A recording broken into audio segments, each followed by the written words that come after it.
There's a lot of little tricks in photography that you can use to make your life easier and save a bunch of time. In this video, I'm going to go through my personal favorites that I use almost every day. So here we go.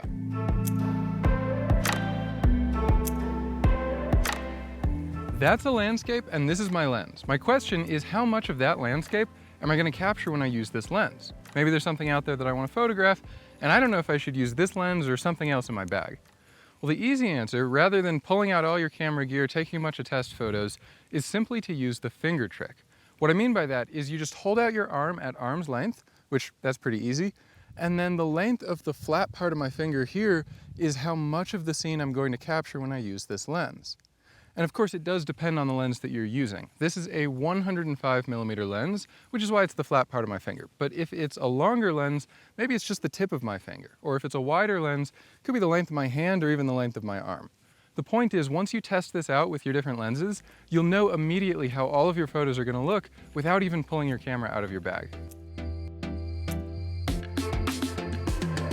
Have you ever said to yourself when you're out taking pictures, I'll probably end up converting these to black and white? I do that all the time. I really like black and white photography, but the problem is, of course, the preview on your camera screen is going to be in color. So if you want it to be black and white instead, you have to do two things. First, make sure that you're shooting RAW files rather than just JPEGs. If you aren't, this trick is not going to work. Now, when you are using RAW files, all of those little JPEG settings on your camera, like saturation or contrast, they don't actually get baked into the photo. Once you load those pictures onto your computer, you could have used the weirdest JPEG settings and the photo's going to look the same no matter what. And you can probably see where this is going. Just change your JPEG control settings to be black and white. The preview on your camera screen is now going to be in black and white, but you can still switch back to color with those RAW photos when you're at your computer. You're not baking anything into the image. It's not destructive at all. It's just a nice trick to change the preview on your camera screen if you like black and white photography. Next up, polarizing filters. How do you know where your polarizer is going to have the strongest effect? That's actually a very easy trick. All you have to do is find the sun. And then once you do, you point at it so that everyone else knows where it is. Hey, it's the sun. You have to say that or it doesn't work. Then stick out your thumb at 90 degrees, keep pointing at the sun, and rotate your hand in a circle. Now, anywhere that your thumb just intersected with the sky is where the polarization effect can be the strongest. It's a very useful way to figure out how your photos are going to look and whether or not you should use a polarizer.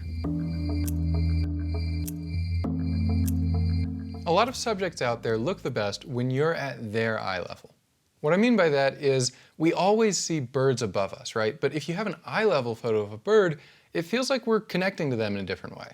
And that's equally true with subjects like children or your pets that might require a lower angle instead. Really anyone or anything that you're photographing, if you can get at their eye level, you'll usually take better pictures. And that's actually one reason why you might consider a miniature tripod or a tripod that doesn't have a center column so that you can lower it really easily and take wildlife pictures at ground level. Now, of course, it's completely true that this trick doesn't always work. There's some amazing wildlife photos and other pictures out there that aren't taken at eye level. But if your photos aren't as strong as you would want, this is something that I would take a look at, especially if you're a wildlife photographer. Personally, I find it very helpful.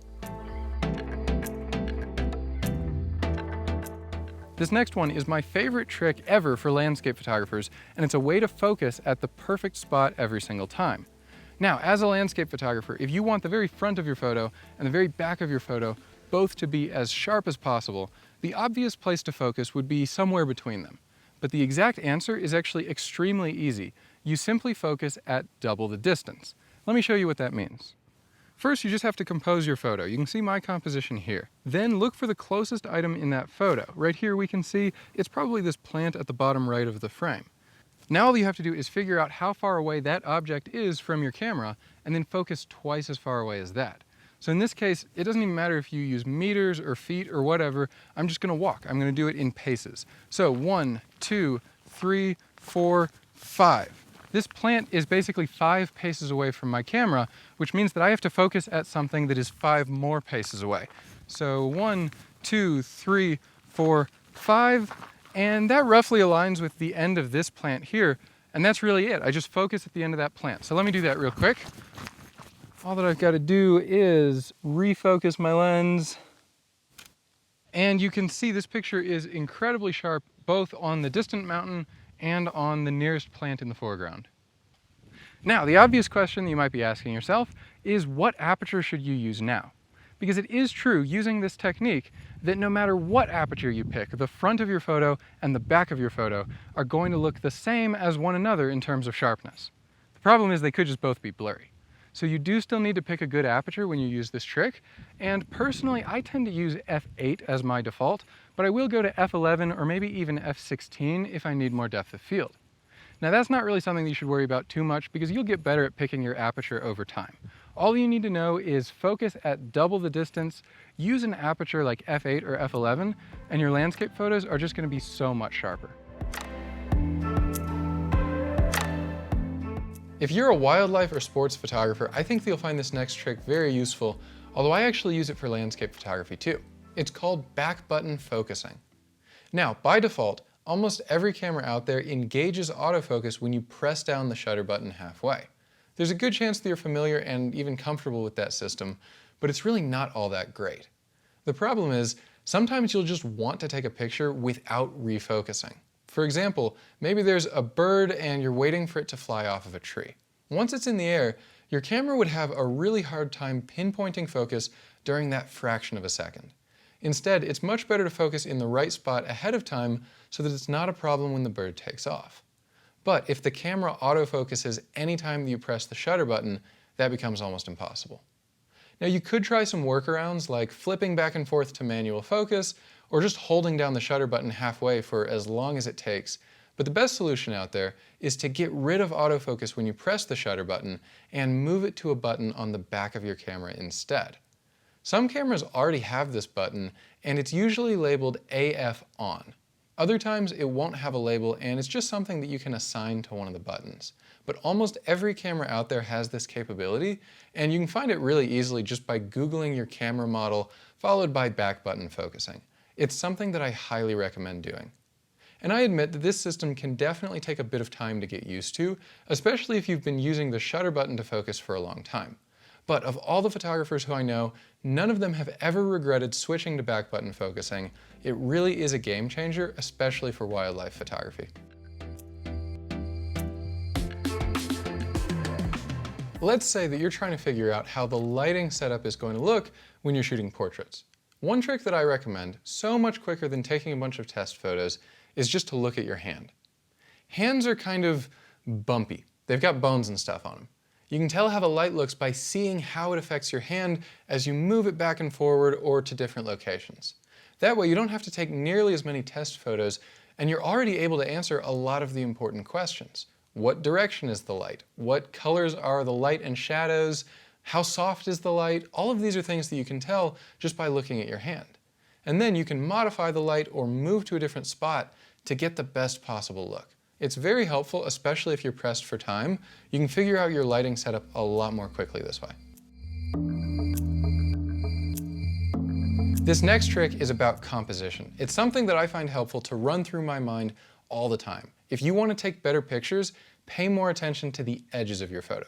When you have anything along the edges of your frame that's bright, colorful, high contrast, whatever it is, people's eyes are really going to be drawn to that, and they'll even look away from your subject, which is usually not at all what you'd want. Frankly, I'd even say to pay more attention to the edges of your photo than to the center. And that might be going a little too far, but at least for me, adopting that as a mindset is a really big help. Now, you can actually have two different types of composition. Both of them do relate to this discussion. The first one is just called closed composition. And this is where your subject's basically framed by things around the edge of your photo. If that's your goal, it's really important to avoid distractions along the edge. And then the other big type is open composition, where it kind of feels like whatever you're photographing is one part of a larger world that extends beyond your photo. With open composition, you do still need to watch the edges of your photo, but this time it's more about finding disruptions to that pattern or that flow out of the frame that could just block your viewer's eye.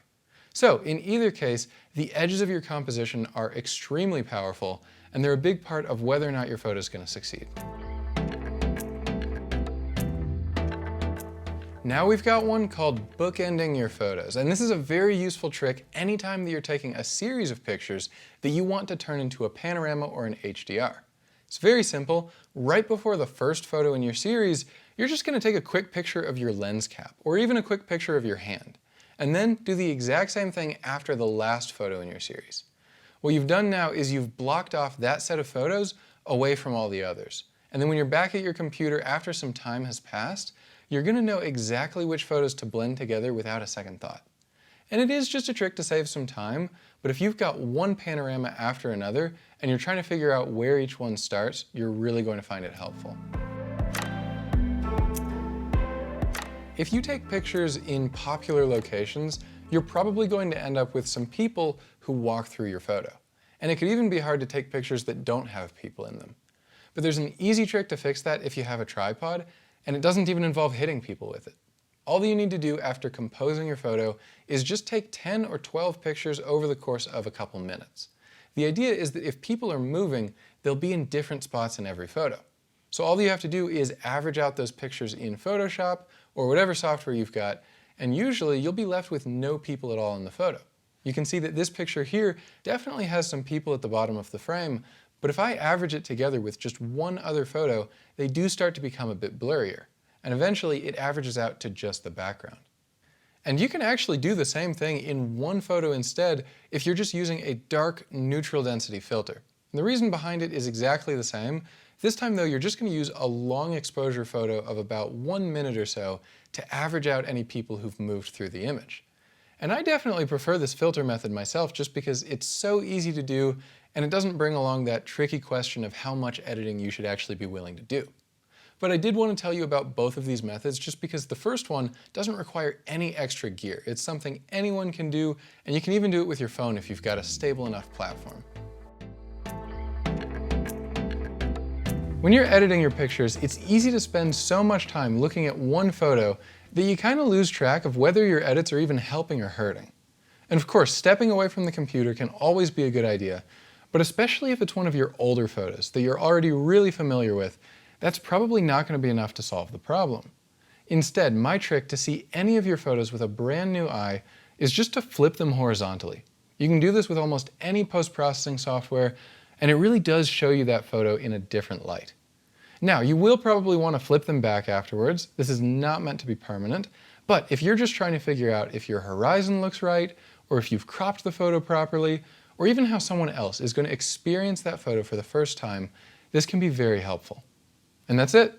Those are all my favorite photography tricks. They'll save you a bunch of time. And also, if you've got any of your own, let us know in the comments section. Maybe someone's going to see it, and it could really change their photography.